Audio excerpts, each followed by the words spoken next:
Hello everyone, welcome to CollectAWrestlePalooza. Today I will be posting my first mailbag video in which I will be opening up 3 cards that I received in the mail.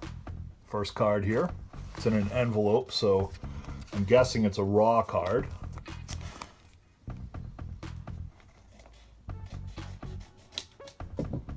I will be doing a lot of the cutting off camera, but I will show you the card once I open it.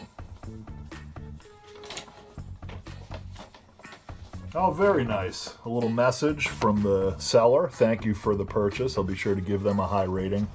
This is the Fiend. It's a chrome raw Topps card. I forget the year. I picked this up for a few dollars. Looks like it's actually in pretty good condition. I think that Bray Wyatt is going to be back. I think he's too much of a talent to be gone for long from professional wrestling. And his recent release, of course, from the WWE shocked a lot of folks as he was having a great run. But I think it will actually add to his mythic status eventually when he finally appears, maybe in the AEW or back in the WWE. I think that competition is good for wrestling. I think that the AEW having success is good for the overall industry. And I think that Bray Wyatt cards still have a bright future, even though he's not currently in the trade. So that's why I picked this one up. Next card.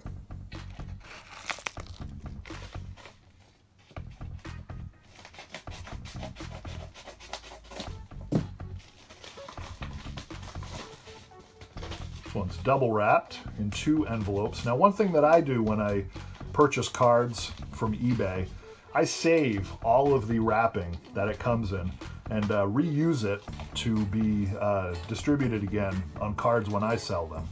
So anyone that's selling cards, when you wrap it up, sometimes it's good not to seal envelopes or at least inner packing because it allows the person who buys it to reuse those envelopes. Ah, here we go. I was very excited about this card, Ultimate Warrior promo. Those of you that saw my last video know that I recently purchased a raw version of this from Canada.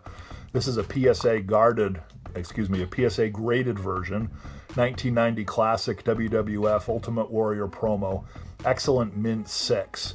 The seller said it's the highest grade. I haven't checked it on the pop reports, but I'll take their word for it. As I mentioned in the last video, I really like this Ultimate Warrior pose. It's really a great, majestic flex pose for him. He's showing all of his rippling muscles, and that snarl on his face is really greatly captured in this card. I'm going to check the back of it. Now, the raw card that I received, and it looks like this one as well, has yellowed quite a bit.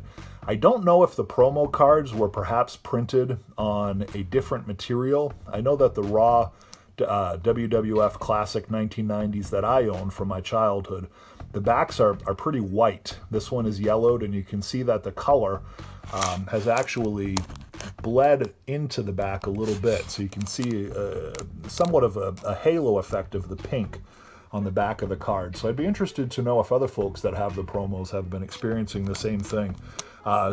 Submit a comment if you know the answer to that. And my last card I'll be featuring in this video.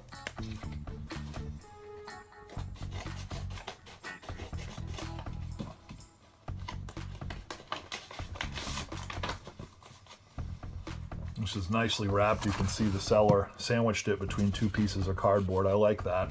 Another tip for folks that send cards. I like when folks put the cards in some sort of a plastic bag.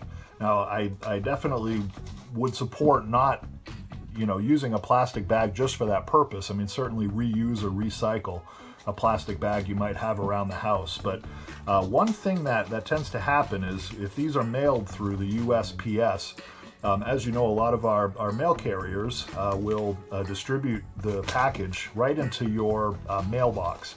Now, my wife and I, our mailbox is pretty wide out in the open, and when it rains, occasionally inside the mailbox will get wet. So if you are able to put the card in a plastic bag, it certainly will help this buyer to feel a little bit more calm about the purchase and not having to rush home to retrieve it if they're buying something valuable. Oh, very nice. This was a gorgeous George card that I purchased from the 1950s. It's coming right out of the holder there. I'm going to put it back. It was called a lobby card. I don't know much about it, but it was very, very inexpensive.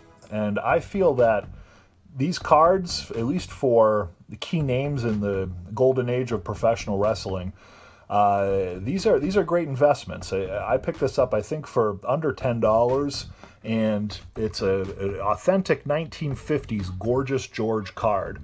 Of course, nothing on the back, but a nice little collectible, even if it doesn't go up in value, to pay homage to some of the greats. Those that don't know Gorgeous George, he, of course, was the precursor to folks like Adorable Adrian Adonis, Rick the Model Martel.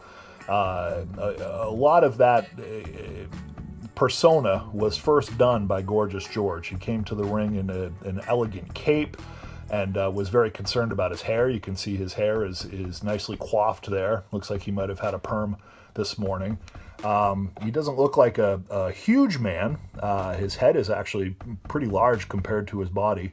It looks like he's somewhat small, but of course very muscular, and it wasn't about his physique as much as his persona. So thank you very much for watching. Those are 3 of my recent pickups. If you like this channel, please be sure to hit the thumb and like this video and its content, and even better, subscribe. I'm still looking for my first subscriber. I will be posting 1 video a week of my wrestling card hobby. Thank you very much.